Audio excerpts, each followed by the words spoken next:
They don't break at kilometer 35. They don't panic when their legs are screaming. While everyone else is fighting their body, elite runners look calm, almost bored. What if speed isn't about strength at all, but about a hidden switch most runners never learn to use?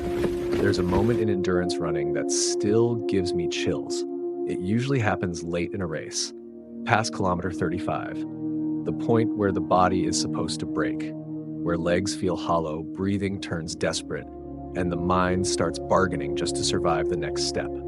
I remember watching elite marathon runners at that exact moment.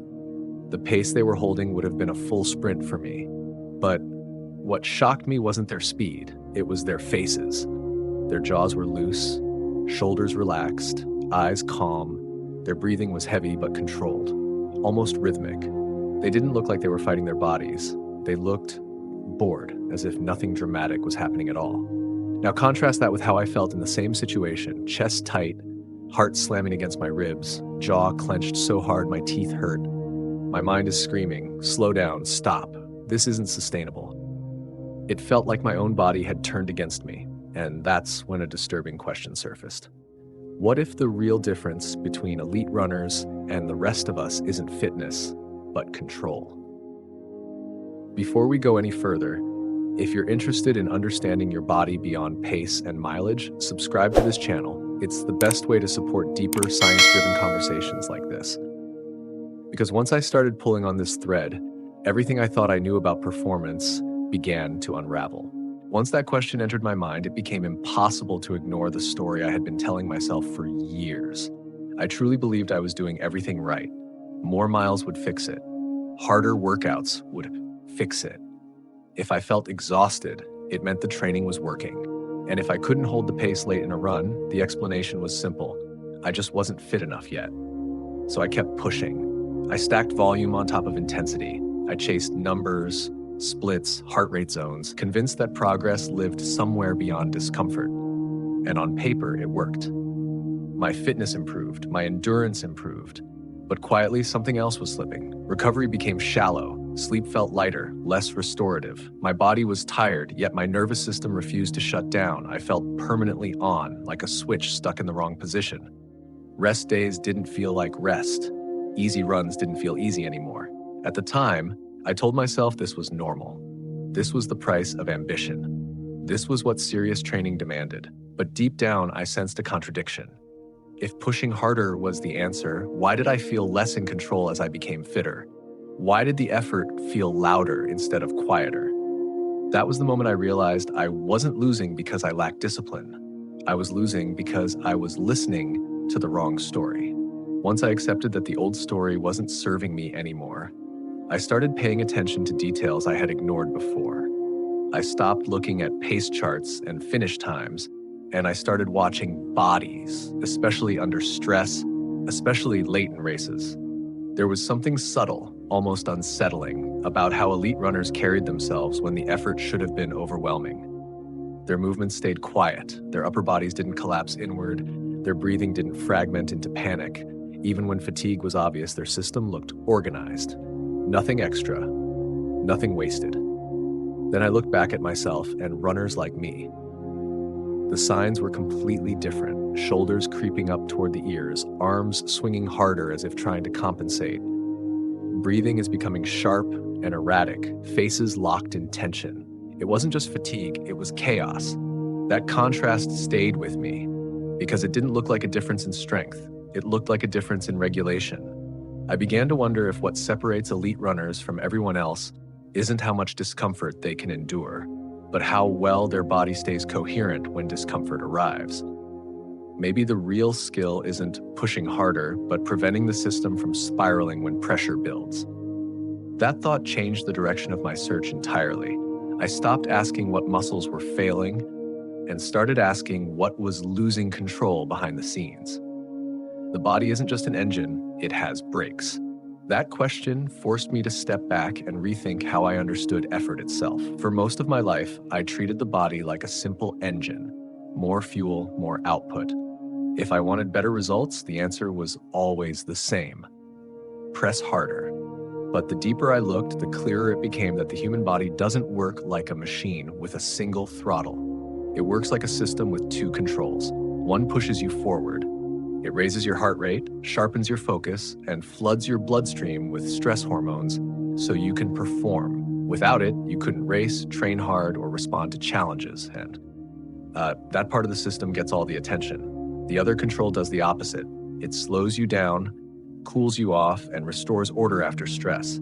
It allows the body to repair tissue, stabilize breathing, and return to balance. Without it, effort turns into overload. What stunned me was realizing how one-sided my training mindset had been. I had spent years developing my ability to accelerate while completely neglecting my ability to decelerate.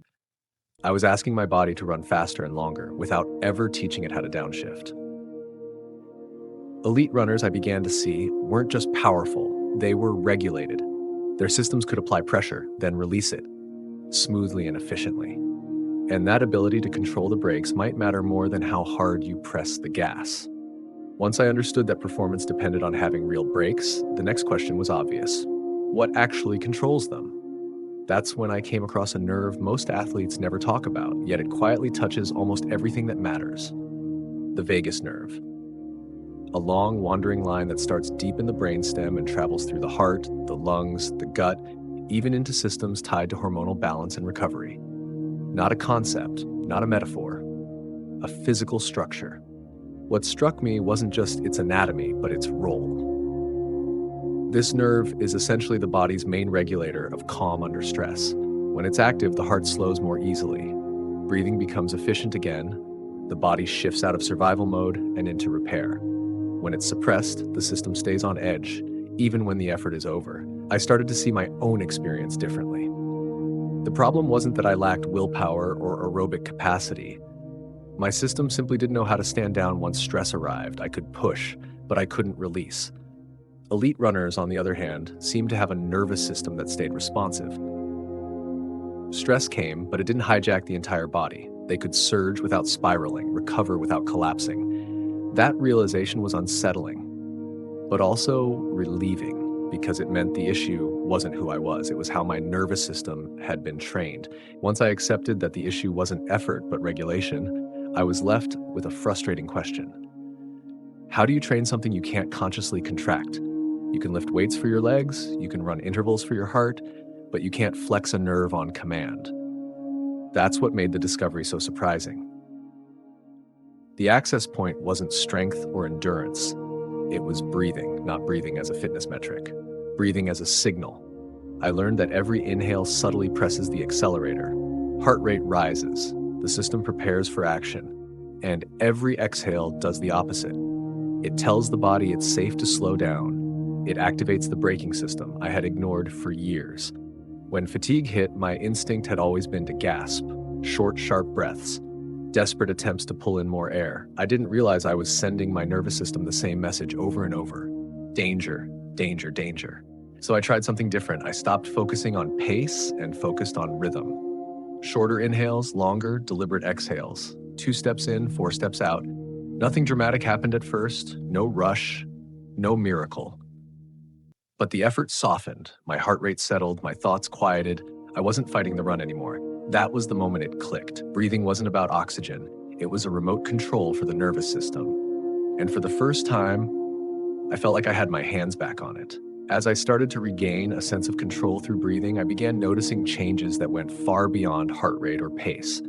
The first shift was subtle but unmistakable. Recovery felt deeper.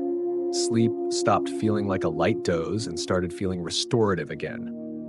And that pushed me to look at what was happening underneath the surface, where performance quietly intersects with hormones.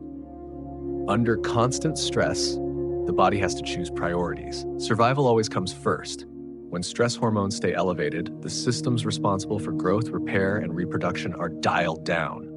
It isn't a flaw, it's a biological decision. For men, that often shows up as suppressed testosterone. Motivation fades, muscle becomes harder to maintain, libido drops, even though training volume is high. For women, the body may disrupt the menstrual cycle entirely, interpreting the training load as a prolonged threat. What changed my perspective was realizing that these outcomes weren't caused by weakness or poor discipline. There were signs that the body didn't feel safe enough to invest in recovery. When the nervous system remains stuck in a heightened state, hormones follow that signal, thufi. But when the system learns to downshift, cortisol eases, and the door opens again for balance. It reframed everything for me. Hormonal health wasn't something to force or hack. It was something that emerged naturally when the nervous system finally felt allowed to rest. Once I understood that recovery was a signal, not a reward, I finally began to see one number differently. Heart rate variability had always been there on my watch, but I treated it like background noise. Something interesting, maybe, but not actionable. Now it felt like a direct conversation with my nervous system. High HRV wasn't a badge of fitness. It was a sign of flexibility, of a system that could respond, adapt, and recover. Low HRV wasn't a failure, it was information, a warning that stress, training, or life was accumulating faster than my body could process it. What helped me most was letting go of binary thinking, good or bad, strong or weak. Instead, I started viewing each day as a signal. Some mornings were green. The system felt ready. Other days were clearly red. Pushing would only dig a deeper hole. But the most important days were amber, the ones that felt almost fine. Those were the days I used to ignore, and the ones that quietly led me into trouble. Learning to respect those signals didn't make me weaker, it made my training sustainable for the first time. Once I began listening to those signals, I realized something uncomfortable. Training wasn't always the main problem. There were mornings when my HRV was low, even after what looked like a reasonable week. No brutal workouts, no obvious overload. At first, it didn't make sense, until I started paying attention to what happened outside of training. A late night with a single drink that seemed harmless, a heavy meal too close to bedtime, lying in bed replaying conversations, deadlines, unfinished thoughts. On paper, none of these felt dramatic, but to the nervous system, they all carried weight. Recovery doesn't care where stress comes from. It only responds to the total load. When the body spends the night digesting food, processing alcohol, or staying mentally alert, it can't fully repair tissue or restore balance. That's when I stopped blaming my training plan and started examining my habits. The watch wasn't punishing me, it was quietly reflecting the choices I made when no one was watching. Understanding that shifted responsibility in a powerful way, not toward guilt, but toward awareness. That awareness naturally led me to look for something simple, something I could use in real time when stress was already high. The most effective tool I found wasn't a supplement or a recovery gadget. It was a breathing pattern known as the physiological sigh. At first, it sounded almost too basic to matter, but the first time I tried it after a hard session, the effect was immediate and unmistakable. 2 inhales through the nose, 1 deep breath, then a short top up, followed by a long, slow exhale through the mouth. Within seconds, my chest softened, my shoulders dropped, the sense of urgency dissolved. What fascinated me wasn't just how calm I felt, but how quickly the shift happened. It was as if the body had been waiting for permission to stand down. Cortisol eased, the internal noise quieted. I began using it after workouts, before sleep, and even after stressful conversations, not to escape stress, but to signal that the danger had passed. It reminded me that recovery doesn't require force, so sometimes it just needs a clear message. As those small resets became part of my routine, the changes began to compound in ways I didn't expect. Training stopped feeling like a constant battle. Hard days were still hard, but they no longer bled into everything else. Easy runs regained their lightness. Recovery days actually restored something instead of just pausing the damage. But the deeper shift happened outside of running. I slept more deeply, I woke up clearer, my mood steadied. The background tension I had carried for years slowly faded, not because life became easier, but because my system became better at letting go.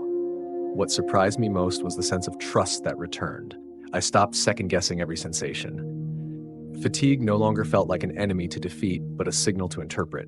Stress wasn't something to suppress, but something to resolve. Training became less about proving resilience and more about maintaining coherence. I wasn't chasing exhaustion anymore. I was protecting my ability to show up day after day with a body that could respond instead of react. And once that trust was rebuilt, the final question became unavoidable. What do you do with this understanding? If you run simply to clear your head, to move your body, to feel a little more alive, These ideas may already change how you experience effort and rest, Beck. But if you're chasing something specific, consistency, longevity, a breakthrough that hasn't come despite years of work, then this goes deeper than tips or techniques. Because knowing how the system works is not the same as applying it under real pressure. The difference between stagnation and progress often comes down to timing, interpretation, and restraint. To know when to push and when pushing would quietly undo months of work. I'm not here to tell you to train less or care less. I'm here to suggest something more uncomfortable. That progress may depend on how well you can slow down, regulate, and recover. Not just how hard you can endure. You don't need more discipline, you don't need more suffering. You need a body that knows how to respond, not panic. And that starts by learning how to use the brakes. When I look back on this journey, the biggest lesson isn't about running faster or training smarter. It's about understanding how the body responds to pressure. Most of us don't struggle because we lack effort. We struggle because we stay in a constant state of urgency, never allowing the system to reset. Learning to regulate stress, to slow down deliberately, and to listen before reacting changes more than performance. It changes how you sleep, how you recover, how you show up at work, and how you relate to challenges in daily life. The same principle applies everywhere. Progress comes from balance, not force. When you give your body clear signals of safety and control, it gives you resilience in return.